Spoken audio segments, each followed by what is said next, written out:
So, one day, I was sitting at the airport, counting the cash I had just pickpocketed. No, not really, just checking whether you were paying attention. And I noticed a couple of planes parked side by side near the terminal. They looked almost the same, but one of them had a rounded nose, while the other one was pointed. Well, it got me to thinking, what's the difference? Who knows? Most commercial aircraft, for example, the mammoth Airbus A380, which can seat up to 868 passengers, or the somewhat smaller Boeing 747, have blunt noses. On the other hand, several models of passenger airliners have sharp noses. And all military airplanes have pointed noses. So, what gives? Let me get straight to the point. The manufacturers decide on the shape of a plane's nose depending on the speed at which it's going to travel. There are two types of planes: subsonic, meaning their speed is slower than the speed of sound, and supersonic, the ones that fly faster than you know what. Subsonic planes are equipped with a rounded nose. During the flight, it allows the air to move around the airplane more freely. In other words, when an airplane with a blunt nose pushes the air, it rolls over the fuselage without any serious resistance. Now, what would happen if a supersonic plane had a blunt nose? Well, imagine a machine that's flying at breakneck speed, to be precise at a speed of more than 767 miles per hour, which is how fast sound travels. When the air first meets the rounded nose of a subsonic plane, it produces a shockwave. If you're not flying very fast, well, relatively, it doesn't matter. But at hypersonic speeds, the created shock would be too strong and could possibly lead to big problems, including serious damage to the fuselage. The solution turned out to be quite simple: to build supersonic aircraft with sharp, pointed noses. This way, the airplane manages to minimize the resistance caused by the shock after the speed of sound is reached. For example, just look at the famous Concorde plane, which stopped flying only in 2003. With its pointed nose, this supersonic passenger airliner could fly at a maximum speed of more than twice the speed of sound. However, there's another curious thing about supersonic jets. Not only do they need to have a pointed nose, but they also have to be made out of a super strong material. The faster a plane flies after passing the sound barrier, the hotter it becomes. That's why some of the fastest aircraft are made of titanium. This material doesn't deform or melt at the blistering speeds they reach. On the other hand, should a plane accelerate to the speed of a spacecraft, it would become so hot that even titanium wouldn't be able to hold up. So, how do spacecraft deal with this problem? By having blunt noses. I know, it may sound paradoxical, but in their case, the rounded nose helps them to create a bow-shaped shockwave after reaching supersonic speeds. This kind of shockwave also starts in the front of a spacecraft but doesn't actually touch it. As a result, the material a spacecraft is made of doesn't heat up as much as it would with a pointed nose. At the same time, rounded noses have one serious drawback.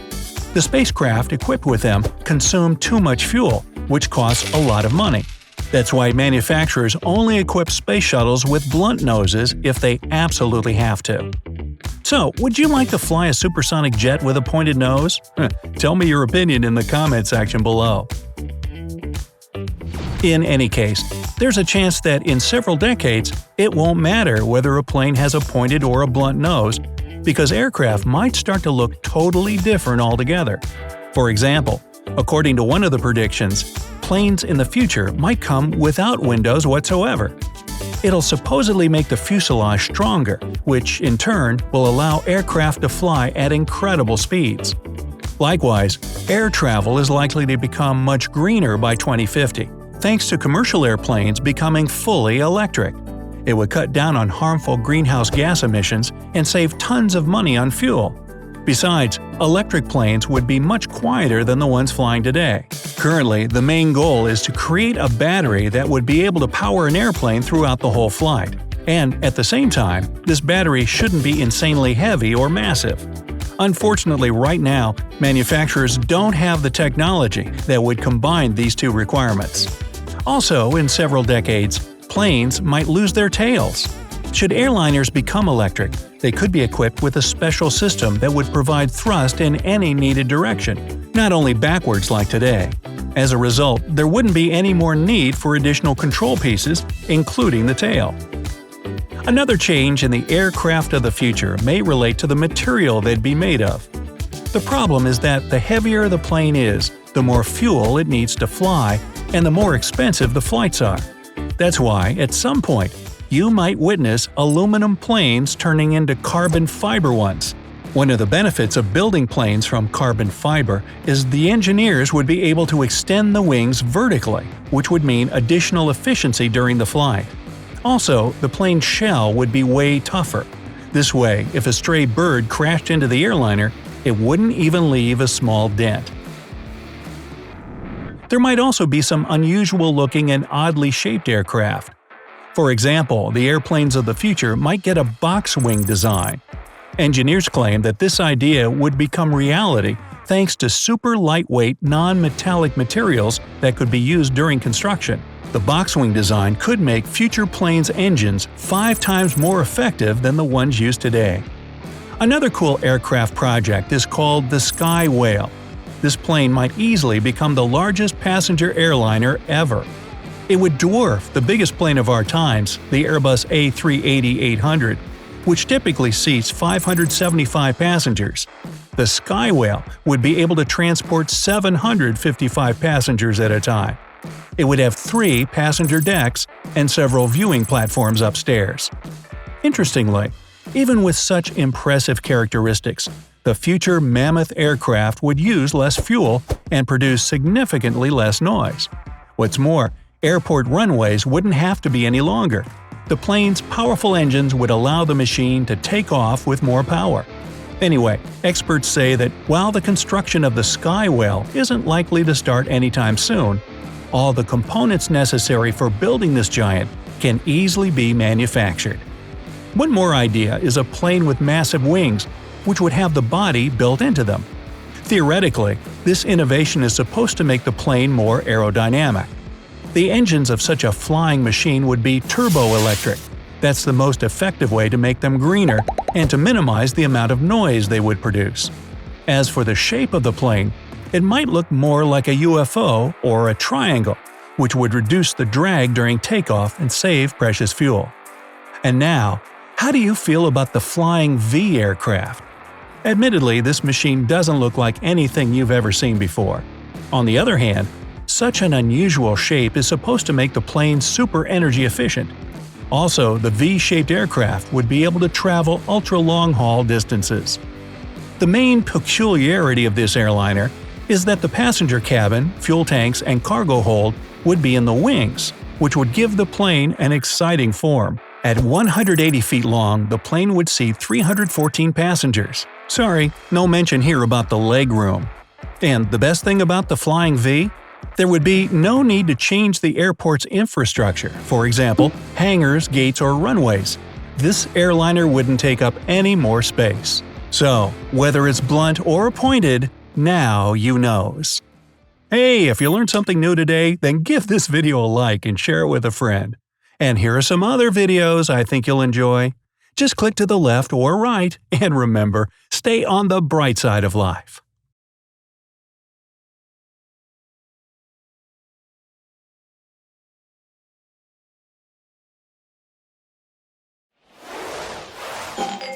Hello, this is your captain speaking. Welcome aboard today's flight from San Francisco to New York. Fasten your seatbelts, and I'll tell you what's going on inside the plane at different stages of the flight. Passengers always board from the left side. That's because the captain sits on the left side of the airplane cabin, so it's easier for him to align the plane with the terminal jet bridge from that side. Also, the aircraft is fueled and loaded with baggage on the right side. With passengers boarding from the left side, the crew can do their job undisturbed. If your priority is to get out of the plane as fast as possible once you arrive, pick an aisle seat near the front of the plane. If you want to have the most comfortable flight, pick a seat in the middle of the plane because the turbulence is less noticeable there. An even better option in terms of comfort would be those seats by the emergency exit. They have more legroom and you can stretch. If you want the safest seats on the plane, your best option is the back of it. Once you're seated, take your time to spot the nearest emergency exits. Count the number of rows between your seat and an emergency exit. It can save your life in case you have to leave the plane quickly. You'll manage to find the exit easily, even if everything around is dark or if you're blinded. You'll find it just by touching the seats and passing the number of rows you counted in advance. Boarding completed. Time to get ready for takeoff. Cabin crew are walking down the aisles to make sure all passengers are following their instructions. Okay, everyone has their seatbelts fastened and window blinds open. There's no one in the bathroom and the runway is all clear. Why aren't we still moving? We can go! Turns out, the aircraft must wait for a while. It's all about safety. When a plane takes off, it activates two powerful forces. One is jet wash, a fast-moving gas so strong it can easily flip a car, so no one can be near the plane. Another force is wingtip vortices that are the result of the wind generating the plane lift. These powerful rotating forces go from both wings and stay in the air for about 3 minutes after an aircraft takes off. If another plane flies into the air while the wingtip vortices are still there, the pilot will lose the roll control over the aircraft. The plane will flip over and crash. So, no plane is allowed to take off without waiting for at least 3 minutes after the previous one leaves. Back to the pilot's cabin. There are two people there, the pilot and the co-pilot. In case something happens to the first pilot, the co-pilot can take over. Both pilots eat different food to reduce the risk of them both feeling unwell. While the first pilot controls and adjusts the autopilot, the second one monitors the controls or communicates with the control tower. Also, there are checklists for safety standards to be satisfied at different stages of the route. So, while the captain is focused on the route, the co-pilot can complete the checklist and make sure that everything's going according to the plan. Flying is costly, so not only the passengers, but the airline as well want to make the flight as fast and short as possible. The shortest way is always a straight line. Still, aircraft routes look like an arc. It's because the Earth isn't flat like we see it on a map. It's a sphere. So, these lines only appear like arcs when we project them on a map. In reality, they're pretty much straight. Every airline and every plane wants to fly this most efficient way, but there are hundreds of planes flying every day, often in the same direction, so the air highway is pretty busy. The route data of every plane is pre-planned and is uploaded to the system. There are several of those so that the pilot has options if something goes wrong or if weather conditions change. The pilot can set up the right mode, and autopilot can control the airplane within its uploaded route. Keep up the altitude, speed, and direction. The pilots, meanwhile, keep an eye on the autopilot and focus on other tasks like navigating, planning, and communicating with air traffic control. On the ground, air traffic is managed by dispatchers, who watch over planes and make sure they don't get too close to each other. The air traffic is especially heavy in some places, so when an aircraft enters a busy zone, it has to follow a very specific route. There are also specified points called Fixed Navigational Aids, or, shortly, nav aids. Those are devices on the ground that send radio signals in the sky that an aircraft can pick up on. There are also waypoints, which are geographical points on Earth. They're loaded into the GPS system, and an aircraft has to follow them.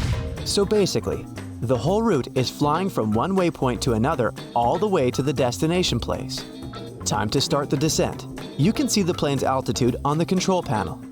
The pilots know the plane's speed, so they can calculate at what distance to destination to start their descent. If the altitude is 27,000 feet and the speed is 300 nautical miles per hour, the first number divided by the second gives us 90 nautical miles. This is the point they have to start the descent to maintain the descent path. There are also a couple of other things to consider, such as the wind speed and direction, or uneven speed drop. To descend, pilots have to get approval from the controller. Sometimes, due to traffic, they don't get it right away. So, they just keep moving forward without descending, therefore shifting away from the descending profile and land when the approval is given. Takeoff and landing are the most crucial and dangerous phases of any flight. That's because the pilot has less time and space to react to any occurring problems.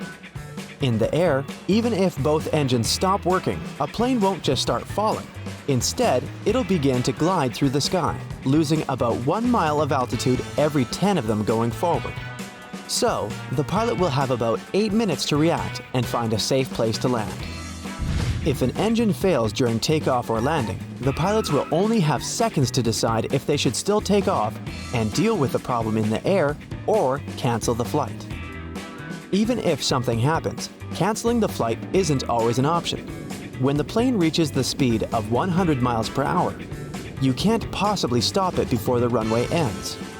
And getting off the runway isn't good, to say the least. To ensure everyone's safety, the rules at these stages of the flight are especially strict. You should turn on the airplane mode on your devices to make sure that the signals that devices transmit don't interfere with the plane's electronic systems and don't block the radio's frequency. You've probably heard that clicking sound a speaker makes right before your cell phone gets a call, if it's right next to the speaker. These sounds are what the pilot might hear instead of the instructions while communicating with air traffic control. Even a 1-second interference can cause a lot of confusion. Just some certain types of cell phones can cause this problem, and if it's a combination of factors, the cell phone type, how far away it is from the cabin, and how many cell phones aren't in airplane mode. The cabin crew can't find out which of the passengers didn't put their phone into airplane mode, but the pilots will always know when many people didn't do it. You should keep your window blind open during takeoff and landing for safety reasons as well. This way, your eyes get used to the light or the darkness outside.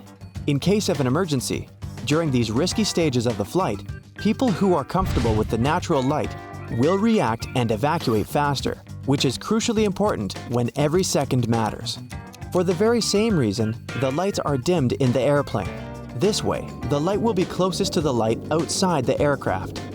Another reason is that if the window blinds are open, people from the outside can see what's going on in the plane.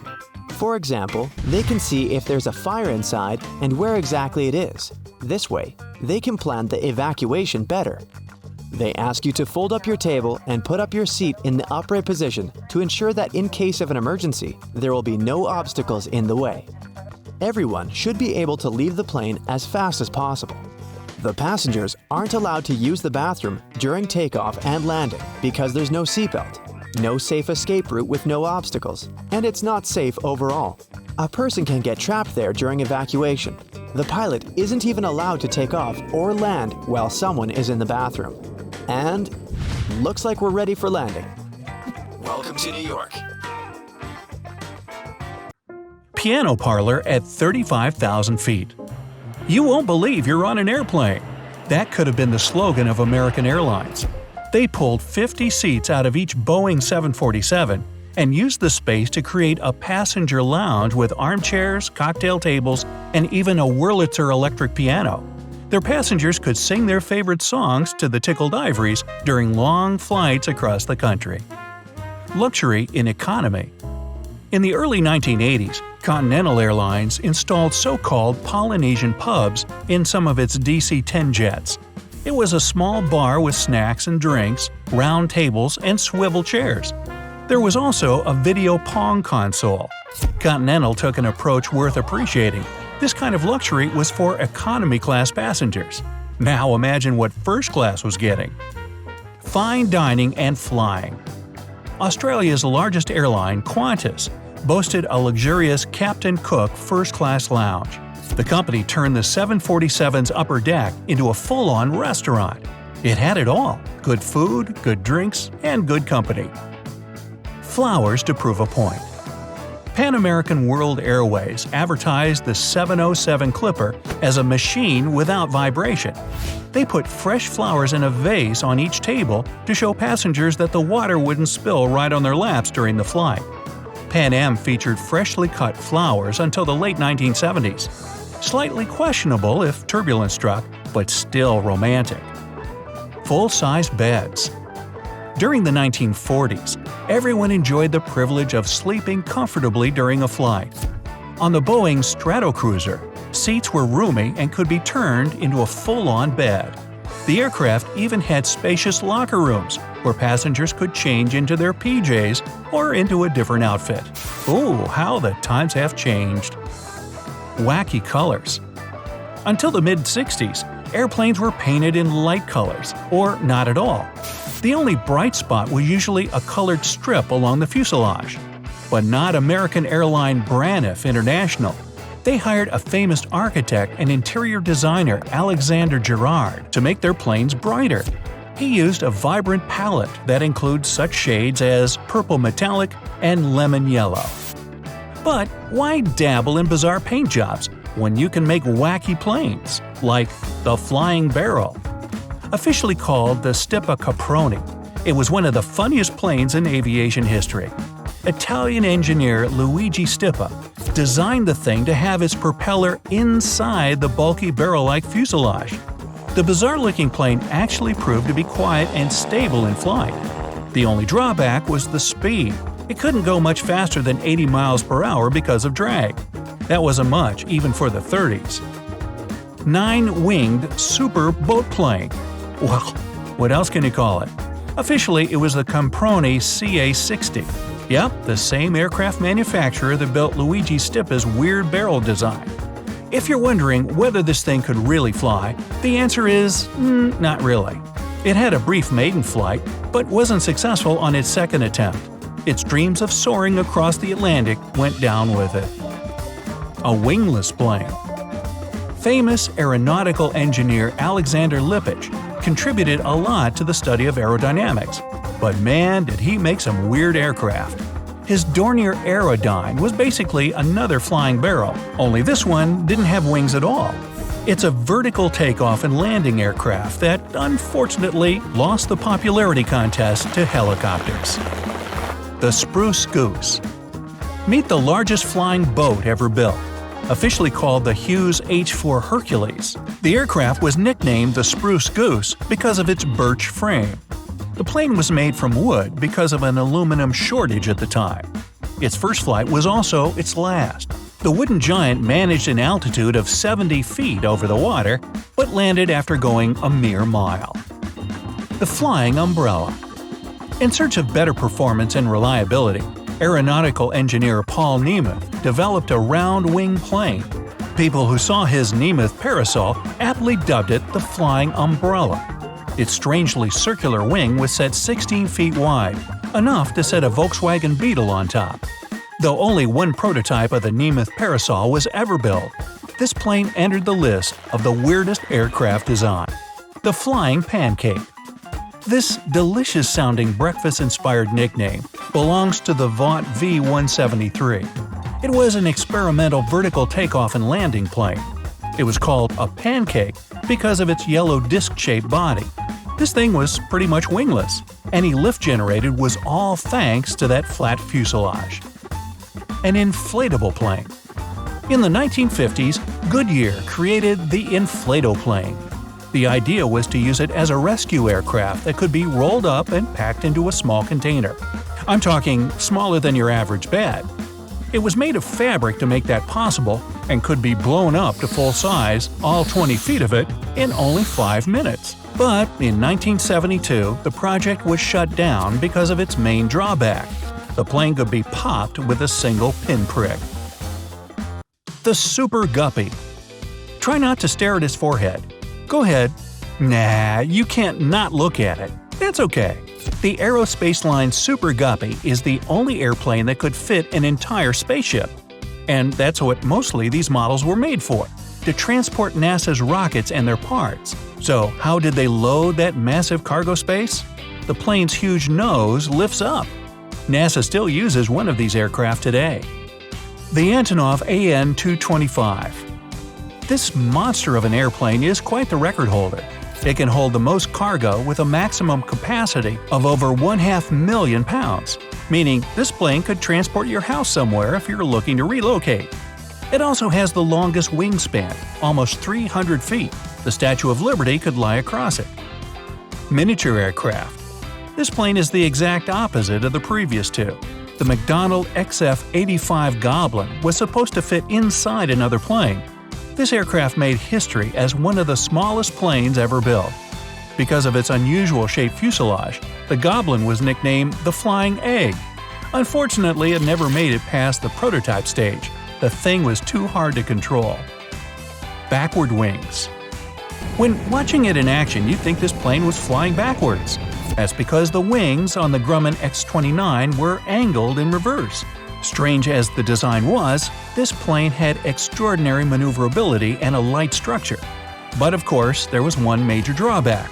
It was the most aerodynamically unstable aircraft ever built.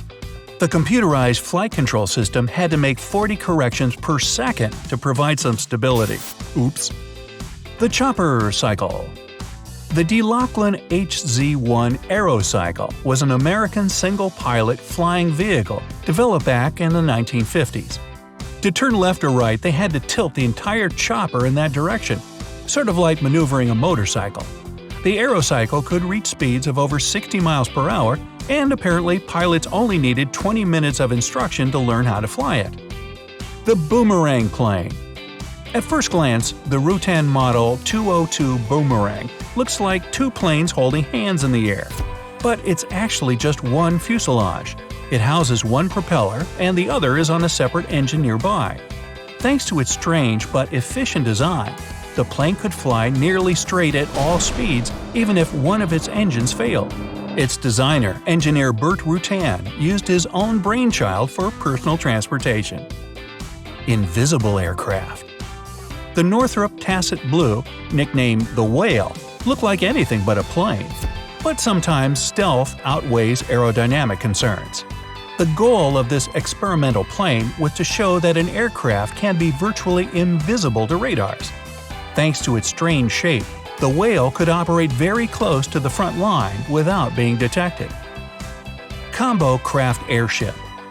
Although it looks like a typical airship, the technology in the Lockheed Martin P-791 is much more sophisticated. It was built to combine the high speed of a jet with the buoyancy of a Zeppelin. This is a very fuel-effective solution. Hybrid airships burn less than 1/10 the fuel of a helicopter per ton.